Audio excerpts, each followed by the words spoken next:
Mortal Kombat made its debut in arcades in 1992. Walk into any spot and you were sure to see a familiar sight. I'm not talking about the MK cabinet. No, most of the time you couldn't see the game itself because there was a line in front of it. 2 players, one on each stick, with a crowd gathered around, all waiting for their turn to throw ice and blast flames. From sequel to sequel, the series' blood-soaked legacy grew. But as the years went on, the industry began to change. And so too would Mortal Kombat. Today we turn our attention 10 years after the debut of the franchise. The year was 2002, and the game was Mortal Kombat Deadly Alliance. Now 20 plus years after the game's release, I think it's important to not only pay our respects to this 5th installment's legacy, but focus in on the monumental change Deadly Alliance brought to the series at large. We're talking about brand new features that became the norm going forward, some still front and center to this day. We're talking about the detachment from multiplayer in general. What? Yeah, you see what I mean? Stay with me. Both behind the scenes and in front of the screens, Deadly Alliance changed Mortal Kombat forever. Thank you for being here. Thank you for watching Mortal Kombat Monday. After the break, let's get down to business.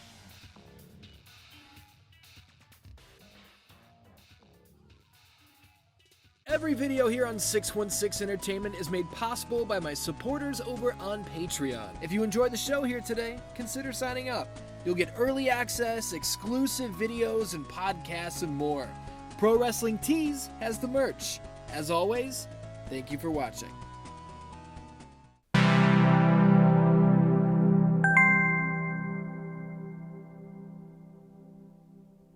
First things first, and let's get this out of the way. Yeah, this was the first true 3D fighter in Mortal Kombat history. A few weeks ago, I looked at Mortal Kombat 4. The graphics were 3D. We could sidestep, sure, but for the most part, our battles were taking place in a straight line, on a 2D plane. Here in Mortal Kombat 5, that is, Deadly Alliance, the third dimension is wide open. Pressing up and down strafes us, up and down, whenever we want. No sidestepping mechanic required. This is the bottom of the barrel for, yeah, no duh, idiot stuff, so I wanted to blaze through. You understand. And yes, I called the game Mortal Kombat 5 there because I know, in the history of Mortal Kombat Part 7, I went on this stupid diatribe about Mortal Kombat's numbering system being ridiculously inconsistent. Let's take a look. Mortal Kombat 4, back to business. Mortal Kombat Deadly Alliance, Deception, Armageddon versus DC Universe. The 5th, 6th, 7th, and 8th installments. Not a number to be found amongst them. This drives me crazy. So many comments came through saying, actually, Deadly Alliance has a 5 on it. The logo is a V. Yes, I know, I am aware. When I said there is not a number to be found, I was referring to the decimal positional numbering system present on 3, Ultimate 3, and 4. And B, if we look at the V that is present on the box art of Mortal Kombat Deadly Alliance, it is not front and center, it is highly stylized. I would wager more than half of the people who watch Mortal Kombat Monday skip through the opening segment because they think context isn't important. They don't care why we're going to talk about what we're going to talk about. They think that is a waste of time. Do you think those people recognize the Roman numeral for 5 on the Deadly Alliance box art? I doubt it. Let's get into what the hell my main point is here today, and then we'll talk about the lore and story and modes and everything else after. I personally believe that Mortal Kombat Deadly Alliance is where the series shifted its focus from multiplayer to single player. Think about it. The main draw of the original game, outside of blood and gore, obviously, was fighting your friends on Super Nintendo or Sega Genesis at home, or strangers at the arcade. This was the experience. Nobody was going to the arcade specifically to play through MK on their own, praying that nobody would walk up and put a quarter in. No, you wanted the smoke. Mortal Kombat 2, same deal, even bigger and better. into Mortal Kombat 3 with the expansion of the combo system. This is where you would find real killers who you couldn't even touch. Mortal Kombat 4 was the final arcade release for the franchise, and in 1997, even this was the late stages of the arcade scene. Deadly Alliance has a versus mode for you and your friends, of course it does, but at this juncture, fighting against another person in the room is a bonus, not the focus. The introduction of Conquest Mode is where we learn not only about the lead up to how each member of the roster got here, but we practice their movesets and fighting styles across the missions. In every fight through Arcade Mode, victories are rewarded with coins.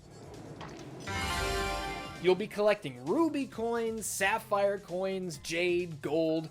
There are 6 different currencies here to work with. What do you do with these coins you're collecting? You spend them in the crypt, a brand new way to interact with unlockables of all different shapes and sizes. New characters, new costumes, concept art, more coins. Look, there are 676 coffins in here, each containing a new piece of the Deadly Alliance puzzle. And you can't miss Cooking with Scorpion. Come on, this is a classic. This week on Cooking with Scorpion, learn about chopping, tenderizing, chopping, cake decorating, and chopping. Conquest Mode can only be engaged with as an individual player, and let me just state for the record, Deadly Alliance's Conquest is not nearly as painful as you remember it being. And I should clarify even further, it's not nearly as painful as I remember it being. I had these images in my head of endless missions and boring tutorials that capped off with insanely difficult combos that would frustrate me to the point that I would drop the mode entirely and move on to something else. And that's not really what this actually is. I think I was just 11, 12 years old and I didn't have a lot of patience. I think the combos that span across all 3 fighting styles probably were a pain in my ass and I would quit, but that was then. Conquest, realistically, is much more focused on lore and earning coins than it is annoying and boring you. And how about that? Combos spanning all 3 fighting styles. The fighting styles are a single player focused feature. Let me explain. In Mortal Kombat and Mortal Kombat 2, everybody felt the same. Outside of special moves that differentiated them, everybody had high punch, high kick, and low kick, you know? MK3 introduced the crazier combos, and here, individual feels were beginning to come through. You weren't going to be a master of Shiva just because you were good with Sub-Zero, you know? Shiva's combos were pulled off with different buttons and in a different order. We all know that Mortal Kombat 4 took this fantastic system and shit-canned it, which we all loved. That was great. But forget about all of that, because with Deadly Alliance, every single fighter on the roster feels completely different. Look at Sub-Zero. Look at his stance. Look at his speed. Look at his strikes. Compare him to Kano. Look at his stance, his strikes. Sonya Blade. Get a feel for her. Now jump to Li Mei. Everybody feels completely unique, and what's really insane that what you've just seen is just one of each fighter's 3 fighting styles. So all 4 characters we looked at, they're already unique. Now multiply these options, triple them. Factor in that one of the styles is a weapon, and yes, even the weapons have their own combo strings.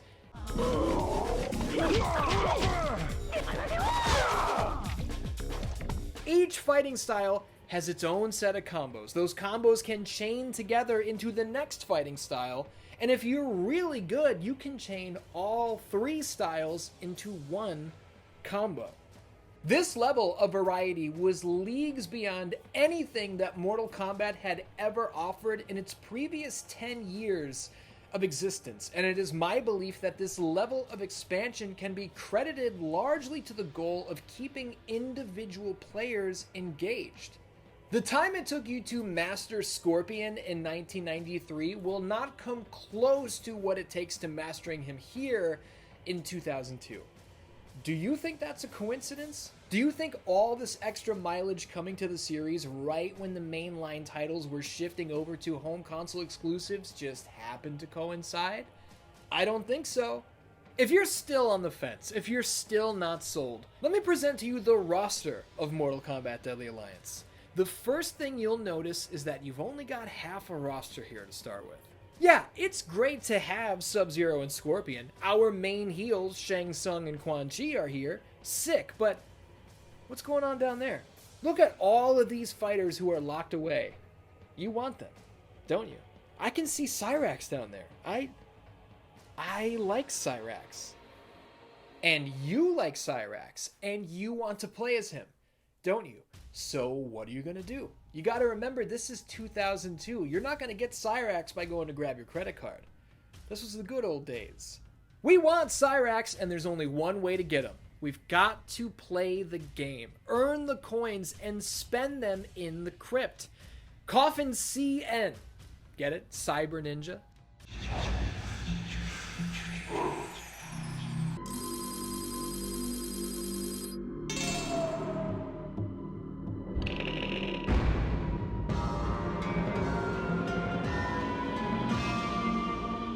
There's our boy. Oh my goodness gracious, it's good to have him back. This rules. And you know who else rules? Reptile. I see you down there, brother. Man, I want to play as Reptile.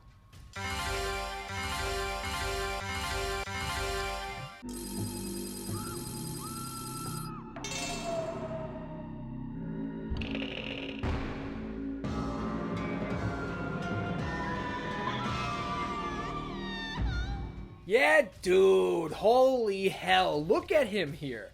Reptile was already reverting back to his original form pretty heavily in Mortal Kombat 4, but look at this wild shit. And you know what else is wild shit? The fact that Jax is locked. I gotta tell you, I think I would like to crack some skulls as Major Jackson Briggs.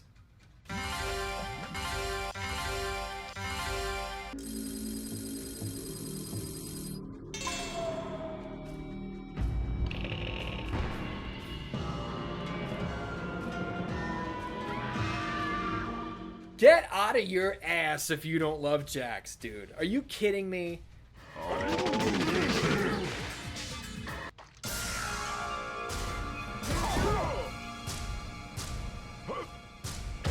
Jax wins. Fatality. Your roster is going to go from this to this to this in no time flat. And I know it will because I just did it. This isn't an emulator. This isn't some Fugazi operation. This was a brand new save file, and everybody's here now. Hello. You can't help it. Finish him.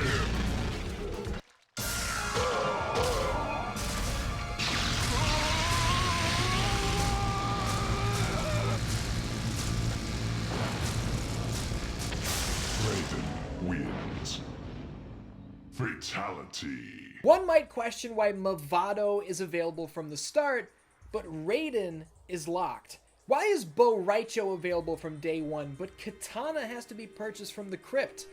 Midway knew that you wanted Raiden. They knew that you wanted Katana, and Jax, and Cyrax, and Reptile, and they knew that you would put in the work to unlock them.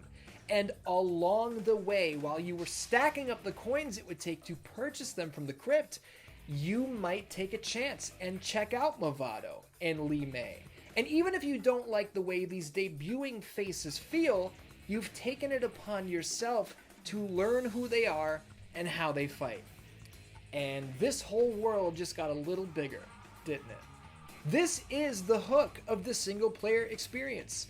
The roster was laid out like this to keep you engaged at home with your PS2 controller in your hand, or your Xbox controller, or your GameCube controller. I don't know which console you owned. The days of the arcade flash back. The rosters were never half blacked out. Ever. Because that was appealing to a different audience. An audience of two, first and foremost. Deadly Alliance is not. Mortal Kombat Deadly Alliance changed Mortal Kombat forever.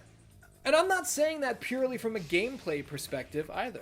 There's a featurette on the disc. It's a documentary chronicling just one day of development work on Deadly Alliance. And Ed Boon explains how this process had evolved over the years.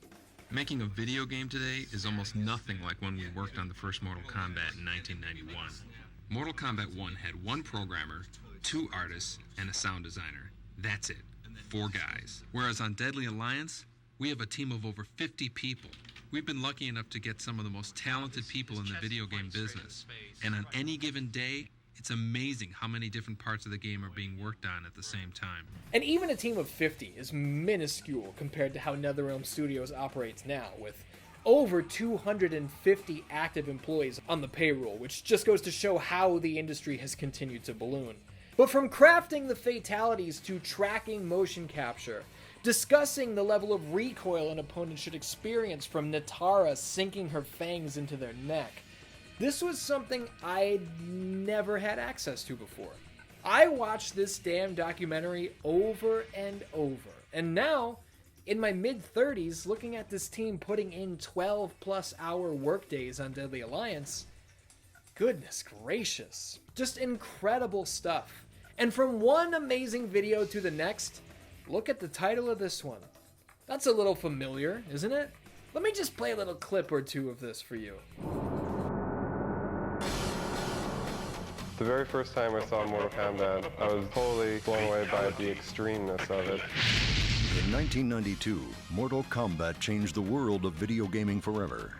The use of digitized actors, compelling characters, and gruesome graphic effects all helped to create a phenomena that took arcades by storm. A lot of people don't realize that the game was originally meant to be, a quick project. I think if Mortal Kombat did not have any blood in it, it probably wouldn't have had the kind of success it did. Fatality. I have given credit to James Rolfe for years for inspiring me to write and create my own retrospectives.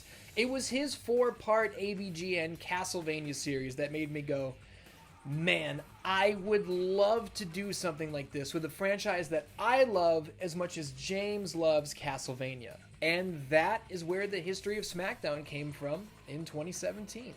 But this History of MK mini documentary, and I do mean mini, it's like 8 minutes long, this was a massive inspiration for me as well.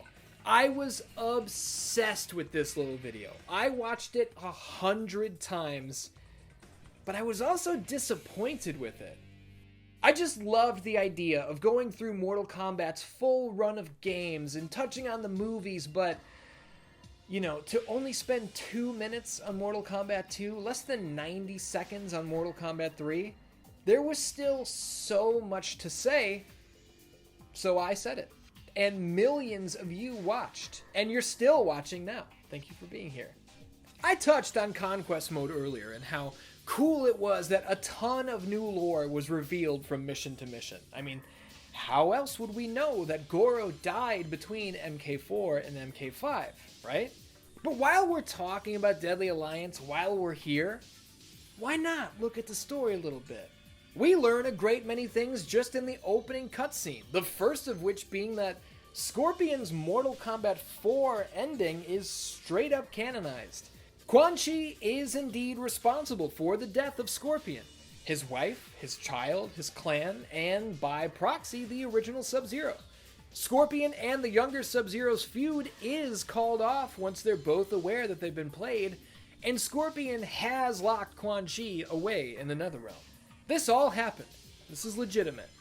In Deadly Alliance, we find out that, down in the depths, Quan Chi stumbled upon these ghastly beings known as Draman and Moloch. These two recognized Quan Chi's amulet and presented him these ancient tablets. Ancient tablets that Quan Chi then used to escape the Netherrealm. And see, the opening cutscene just shows Quan Chi escaping. You gotta play Conquest Mode to know that he didn't just take a right turn and stumble upon some portal to exit the Netherrealm. No, he stumbled upon these two debuting characters named Draman and Moloch, who had these secret tomes that allowed Quan Chi to translate symbols on his amulet. That's how he got out. See, you're going to want to play Conquest to get this information. Long story short, Quan Chi's escape portal dropped him into the tomb of the former Emperor of Outworld, the long-forgotten Dragon King. And yes, the Dragon King was an emperor, not a Khan. Just like how Shao Kahn is an emperor, not a Khan. Because Shao Kahn was his name all the way up until they retconned this in Mortal Kombat X. No, I will never get over this. I've been right about this the entire time. Suck it. Quan Chi and Shang Tsung team up. They kill Shao Kahn and then... holy shit. It has been Shang Tsung's desire to consume the soul of Earthrealm's greatest warrior.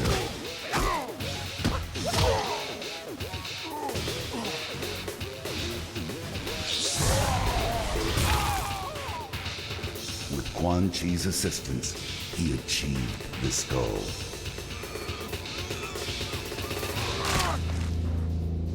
Liu Kang is dead.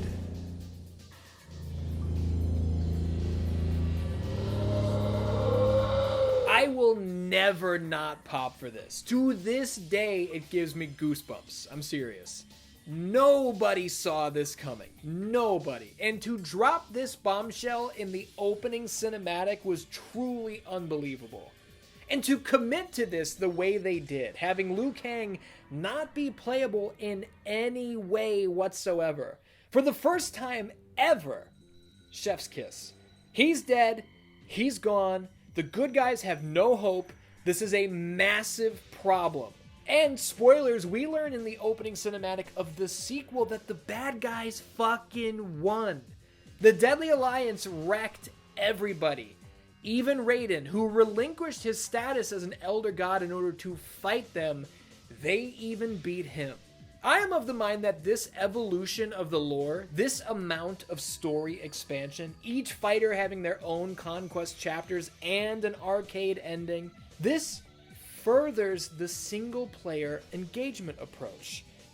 Mortal Kombat Deadly Alliance broke all records in its first weekend in theaters and made Johnny Cage extremely wealthy.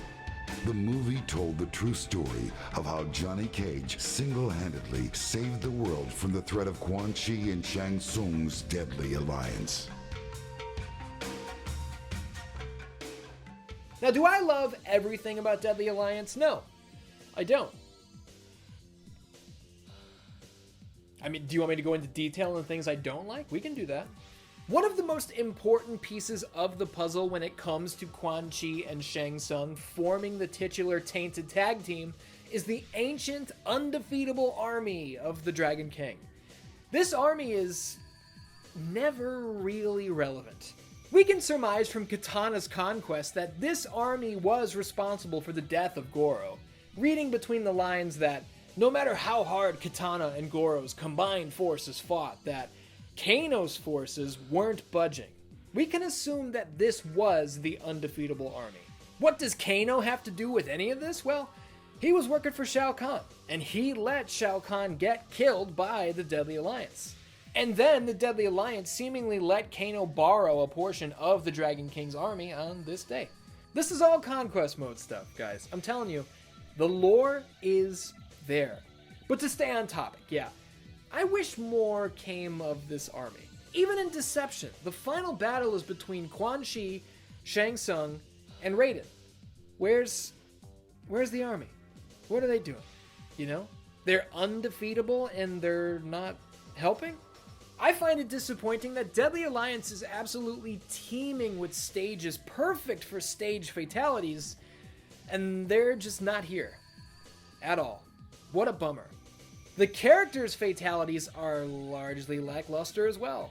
Li Mei's fatality sucks, Sonya's fatality sucks, Kitana's fatality sucks, Mavado's fatality sucks, Bo Raicho sucks in general, Quan Chi has one of the worst fatalities in franchise history, while he's one of our lead villains, which is not cool. Jax's fatality is completely uninspired and could be performed by literally anyone. You get the picture. Look at this guy back here, huh? Big boy beating up the drums. Who is this guy? Where's he from? He's tall enough to be and has the body shape of a Shokan, but He doesn't have 4 arms. Who is this man? What is this man? We don't know. And that's baloney. Ed Boon, I know you're watching. Who is this man? And if I'm going to take a minute to complain and bury a few things, you know I'm going to do the opposite on the other end, right? There are still features that I want to put over that we haven't touched on yet. Some of the fatalities are garbage, sure, but Sub-Zero's isn't. Yank your skeleton out your back. See you later. Scorpion's yanking too. Goodbye. Cyrax pulling you inside his chest cavity, blending you up and pouring out the puree on the other end. How about it? We've got the music video for Adima's Immortal on the disc. Are you out of your mind? I know who you are, the leader of Lost Souls. You can't kill me, I'm immortal. I've always wondered why Scorpion was able to shoot fireballs out of his hands in this video, but we had never been able to do this with him in the games. What kind of bullshit is that? Deadly Alliance marked the debut of damage levels, where fighters display progressively more abuse as the fight goes on, which is awesome. This game brought back Test Your Might for the first time since MK1, really. And obviously, I mean the original Mortal Kombat, not the 2023 game. God, I hate when things are titled like this. You just destroyed my Google researching habits. Thanks a lot. Test Your Sight arrived here as well. Good luck keeping your eye on the coin here in some of these. You want to try it really quick? Here, let's go.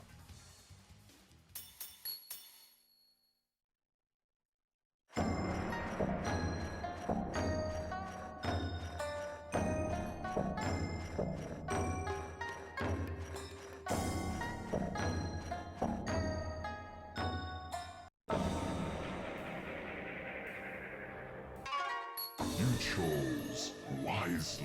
Leave a comment if you nailed it, and be honest. I'm gonna know who's lying. And if you're still watching this video and you're thinking, Jesus Christ, I thought this was just gonna be a quick look back at how Deadly Alliance changed the franchise forever, and that was so long ago, and this has kind of morphed into a retrospective on the game in general. Yeah, and that was not an accident. Look, I have always had a massive soft spot for Mortal Kombat Deadly Alliance. I think I like this game more than most in the fan base do, and that is totally fine. I don't want everybody to think the way that I do. If you don't like it, if you think it's okay at best, that's perfectly fine. I'm not trying to change your mind. But in coming back and looking at the ways that Deadly Alliance changed the franchise forever, I kind of wanted to just spread that love broadly. Because this game, even if it's not your favorite, is so important to the series. Mortal Kombat Deception taking Conquest mode and opening it up into this massive, sprawling level and quest-based situation, this was taking the new single-player focus and expanding it. The Crypt stuck around for almost 20 years. Armageddon's Conquest mode, Deception's chess combat and puzzle combat, Armageddon's motor combat. All of these things were Midway's and eventually NetherRealm Studios' attempts to keep individual players tied to their game. It all started with Deadly Alliance, a little old game from 2002 that sold nearly 4 million copies and pretty much saved Mortal Kombat from the brink of irrelevance. Remember, Mortal Kombat 4 was 5 years ago at this point. The most recent installment to hit store shelves was goddamn Special Forces. Deadly Alliance showing up and changing the game, selling millions of units and being badass. Yeah, make no mistake about it. This game changed the course of Mortal Kombat forever.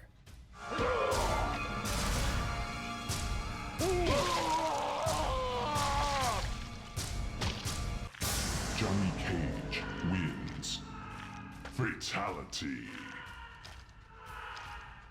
Oh, that's Mortal Kombat Monday. Thank you very much for watching, and if you're still here, please don't click away, because I have something very important to tell you. Next week, there will not be an episode of Mortal Kombat Monday, because next week it is 6/16/2025.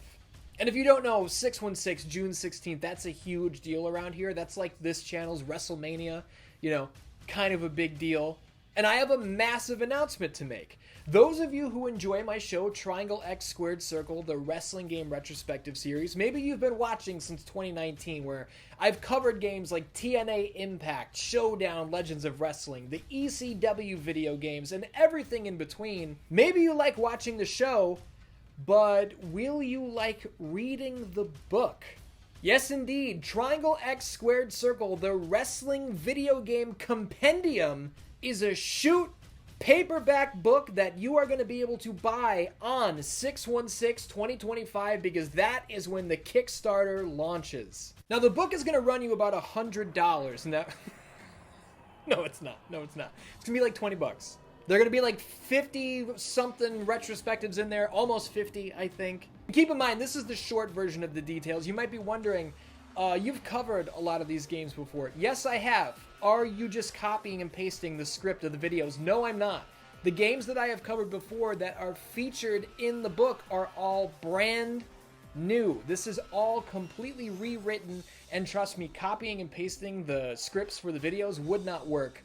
You cannot write for a book the way you write for a video. It doesn't translate. So this will be the first time that I have covered the WWF SmackDown games since 2017, since the history of SmackDown. This is all brand new writing. Look, further details coming soon. Just link in description, check it out. You can click the, I don't know, it's a waitlist button. It's a whatever. It's a notification when things are live button. You should click that because 6/16/2025 is when the Triangle X Squared Circle book Kickstarter goes up officially. There's a brand new episode of Triangle X Squared Circle coming out too, where I'm going to give further details on this. I realize this is all just kind of hitting you in the face right now. That's okay. Patreon.com/616entertainment or right here under YouTube channel membership is how you can support me. If you feel like it, if you don't, whatever. I would prefer if you buy the book. I love you. Thanks for watching. I'll see you later. I'm leaving this time.